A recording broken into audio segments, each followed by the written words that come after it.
Oi, tudo bom? Esse vídeo está ajudando você? Então nos ajude a divulgar para outras pessoas. Deixe o seu comentário aqui embaixo, sua dúvida, sua sugestão, dê o like e se inscreva no nosso canal e clique no sininho para receber as notificações. Ajude-nos a divulgar. Bons estudos!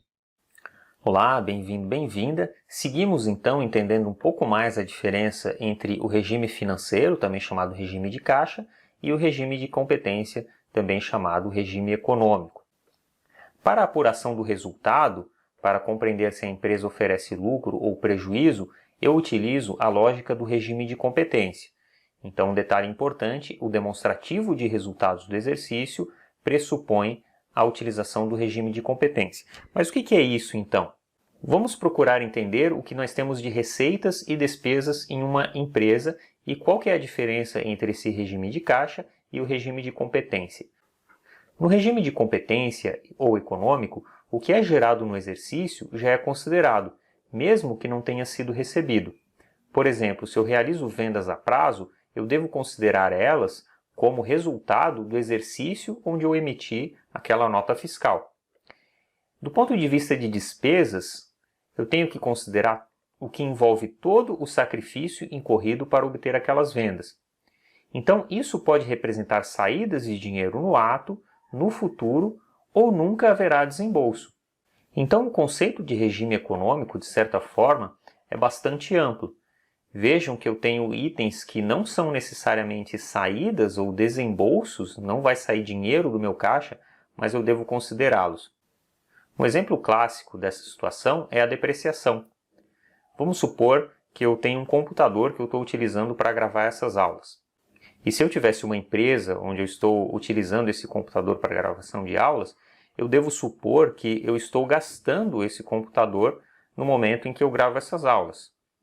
De fato, não está saindo nenhum dinheiro do meu bolso, mas eu devo pressupor que esse computador, na medida que eu vou utilizando ele vai perder um pouco da sua capacidade produtiva. Em algum momento, esse computador pode apresentar algum defeito, ele pode quebrar pelo seu uso constante e eu vou ter que repor esse computador, pelo seu gasto natural. Eu posso inclusive estimar que em torno de 3 a 5 anos eu vou ter que repor esse computador. Então, embora hoje, a partir do momento que eu começo a gravar essa videoaula, não esteja saindo um dinheiro do meu bolso, se eu tivesse uma empresa relacionada a esse trabalho que eu estou fazendo, eu estou tendo um gasto relacionado ao trabalho. Esse tipo de gasto é chamado de depreciação. Então, se eu estivesse gravando essas videoaulas e vendendo essas videoaulas, eu iria gerar uma receita num determinado exercício social, nesse ano. Uma das despesas que eu teria que registrar relacionados aos gastos que eu tive para obter essa receita seria esse gasto do meu computador. Eu vou fazer esse tipo de mensuração, aí tem uma legislação relacionada a como que eu posso mensurar essa depreciação. Mas vejam que interessante, não está saindo agora um dinheiro relacionado ao gasto desse computador. Se eu comprei esse computador no ano passado, por exemplo, e paguei à vista X reais para comprar esse computador, eu também não vou considerar esse valor que eu paguei à vista como uma despesa na hora de apurar o meu resultado do ano passado. Acompanha comigo essa lógica. Vamos supor que no ano passado eu tenha tido uma receita de 100 vendendo videoaulas. E eu comprei o meu computador por 1.000, paguei à vista.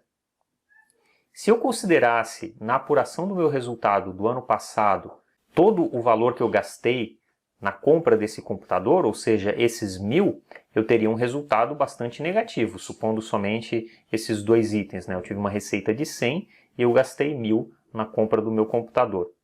No entanto, se eu fizesse isso, eu estaria supondo que o meu computador foi totalmente gasto no ano que eu fiz a aquisição dele. Conseguem entender essa lógica? Então, a depreciação nos ajuda a considerar uma parte de um bem que foi gasto à medida que eu vou gastando ele. Na apuração do resultado da empresa pelo regime econômico, eu não vou considerar esse investimento que eu fiz no computador, ou seja, esses 1.000 que eu tive que desembolsar. Eu vou considerar, sim, essa depreciação constante ao longo do tempo, de acordo com a vida útil desse bem que eu tenho. Quando eu penso em regime de caixa ou regime financeiro, é bem mais fácil. Isso aqui é o senso comum. A maioria dos gestores, dos empreendedores, mesmo que não tenham conhecimento de finanças, eles fazem isso por bom senso, que é tentar acompanhar tudo que entra e sai do caixa. Então vejam que há uma diferença fundamental aqui. Regime de competência ou econômico, eu devo considerar tudo que eu vendi num determinado período, independente se eu recebi ou não. Regime de caixa ou financeiro, só me interessa o que entrou e saiu do meu caixa. Do ponto de vista de gastos, regime econômico ou de competência, eu devo considerar itens que não necessariamente representam um desembolso. E eu não considero itens que são investimentos, porque eles vão depreciar ao longo do tempo e eu devo considerar na forma de depreciação e não uma saída no momento que eu tenho desembolso. Regime de caixa ou financeiro simplesmente vale o que entra e o que sai. Ambas as formas de enxergar o que está acontecendo na empresa são importantes. Como eu falei, aqui eu tenho muito mais uma visão do circulante da empresa.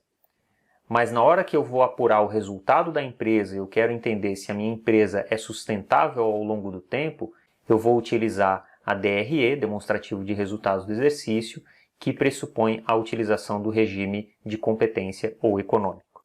Então vejam que interessante, a lei número 6.404, que eu comentei com vocês que é uma lei importante, é a lei das sociedades por ações, ela vai determinar lá no seu artigo 177 que deve-se registrar as mudanças do patrimônio segundo o regime de competência. Então o resultado ele tem um reflexo direto no patrimônio.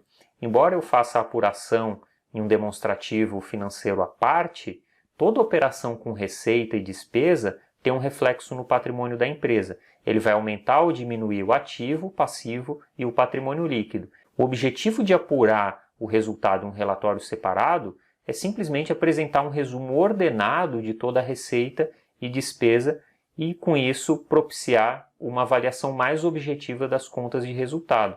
Eu não conseguiria colocar isso dentro do demonstrativo balanço patrimonial, então eu faço isso separadamente para facilitar essa análise. E aqui nós temos um exemplo. Então eu tenho lá no início do período essas contas no meu demonstrativo balanço patrimonial. Eu tenho 100 de caixa, eu tenho um imobilizado de 100 e o capital de 200. Os dois lados têm que ser sempre iguais. E eu vou apurar o resultado. O que aconteceu lá? Eu prestei um serviço e tive uma receita de 20. Tive que pagar salários aqui de 10. O meu resultado então foi 10. Qual que é a relação entre o balanço patrimonial e a apuração do resultado? Vamos dar uma olhada? Então aqui eu tenho o meu balanço patrimonial no final do exercício. Aqui eu tenho o meu balanço patrimonial no início do exercício, aquele que eu acabei de mostrar para vocês, e aqui é a DRE, que eu também acabei de mostrar para vocês. Então olha lá, o que eu tenho? Prestação de serviço a prazo. Então se eu prestei serviço a prazo, mesmo que eu não tenha recebido esse valor, eu vou apurar o resultado no DRE, porque isso é regime econômico ou de competência. Qual que é o impacto no balanço patrimonial? Vai aparecer uma conta lá no ativo circulante chamada duplicatas a receber no valor de 20, que é o serviço que eu prestei e vou receber a prazo. O próximo item são salários. Estou supondo que eu fiz o pagamento aí desses salários, então o meu caixa foi diminuído em 10. E depois eu tenho o resultado líquido, que nada mais é do que 20 menos 10, eu vou ter um resultado de 10, e esse resultado líquido vai aparecer lá numa conta lucros acumulados e vai aumentar o meu patrimônio líquido. Então, no final do exercício social, eu chegaria nessa situação. Eu aumentei o meu patrimônio líquido em 10, porque eu tive um resultado positivo de 10. Mesmo que eu não tenha recebido esses 20, eles já tiveram um impacto no meu patrimônio. Então vejam que esse é um outro ponto importante. Quando eu estou apurando o resultado pela DRE, eu não tenho uma informação sobre o fato de que se eu vou receber ou não esses 20 que eu vendi a prazo. Eu simplesmente vou registrar aqui como um direito que eu tenho. E é importante então fazer esse acompanhamento também dos recursos de caixa. Porque se eu fizer muitas vendas a prazo, eu posso ter um descasamento entre aquilo que eu tenho para receber e aquilo que eu tenho que pagar lá, os compromissos que eu tenho que honrar. A gente não vai entrar nesse assunto aqui nesse curso, mas é o assunto de gestão do capital de giro, muito importante também. Então, o resultado econômico, ele não nos dá muito essa noção. A gente tem que olhar para um demonstrativo de fluxo de caixa. E aqui nós temos um exemplo para fechar esse entendimento do assunto. Eu tenho uma empresa que teve receita de 10 milhões no período, sendo que apenas 60% foi recebido, e despesa totalizando 8 milhões, sendo que 6 milhões já foram pagos.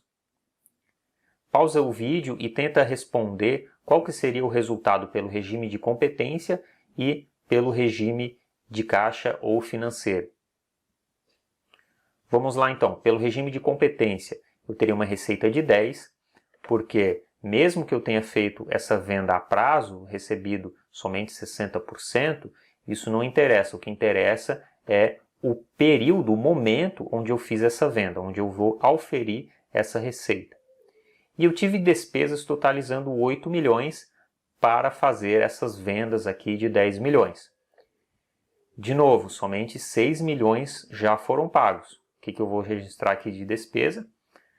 Não interessa o tanto que foi pago ou não. O que interessa é o sacrifício que eu tive que fazer para obter esses 10. Então, registrei lá as vendas de 10, despesas de 8, o meu resultado aqui foi 2. Vamos ver como é que ficou a situação financeira. É só efetivamente o que eu recebi e o que eu paguei. Vejam então que o meu caixa aqui foi 0.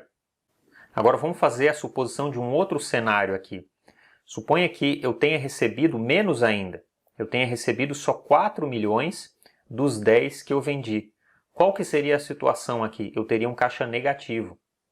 Ora, se eu tenho um caixa negativo, evidentemente eu não posso ficar com caixa negativo, não existe essa situação.